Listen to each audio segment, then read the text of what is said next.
Hey there, I hope you're doing well and staying safe. For today's video, I wanted to focus on the concept of flattening your emotional curve. I've heard a lot, of course, recently on the topic of flattening the curve relating to the pandemic, but I saw a celebrity recently post on Instagram about her interest in flattening her own emotional curve. So for example, on some days she's up and on other days she's feeling really down. So she's taking certain self-care rituals to flatten her own emotional curve to feel more balanced on a day-to-day basis. And I thought that was such an interesting topic that I wanted to cover for today's video. And I say that in light of an emotional experience that I had this week where I felt really triggered. I felt sad on a particular day. I was actually on the Peloton bike, and Robin Arzon, one of the instructors, she always says something really motivational, and she has like so many like nurturing and comforting and motivational things to say. I am super inspired by her. She said something during that ride that I took this week that like hit an emotional trigger, like a certain nerve. And I literally started to cry on the bike. Luckily, I had my towel nearby and I could pat down my face, and my husband came in and was like, "Is everything okay?" It's just the tears, they started to flow.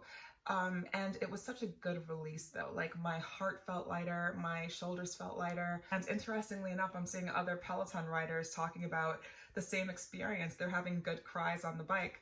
It was just a really good emotional release. And I'm glad that happened this week. And I really didn't realize at the time that I had all of those emotions like bundled up in me. So that cry was needed. And I say that in light of the concept of flattening my own emotional curve. I feel like that cry helped with like balancing me out. And just for additional context in terms of like what I'm seeing, like from my angle, from my lens, I live in the Metro Detroit area. And so as many of you know, like this area has been heavily hit by the pandemic. So in my social feeds, I'm seeing a lot of sad, depressing updates, status updates and news hitting my feed locally. And I'm originally from the New York area, so I have a whole network out there that's posting content, status updates that are really overwhelming as well. Between both networks, put them together, and I'm seeing a lot of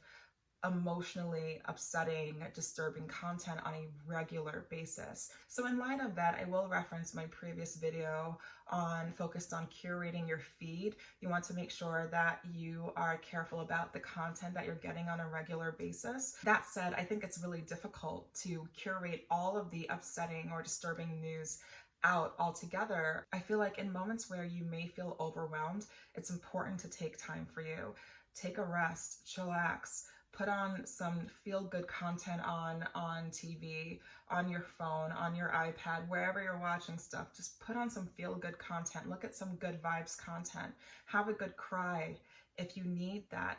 Do something soothing, if it's an Epsom salt bath, if it's whatever it is. I mean, there's a gazillion self-care rituals that you can do, but take care of yourself, because at this moment, it is not unusual to feel moments of feeling overwhelmed, needing to take a step back to take care of yourself. That's super essential. Take care of your mind, your body, your spirit, and your soul. It's so, so important. And if you need a good cry, I say go for it. You'll feel so much better afterwards. So that's my video for today. Give it a thumbs up if you enjoyed, and I will see you soon in an upcoming wellness video.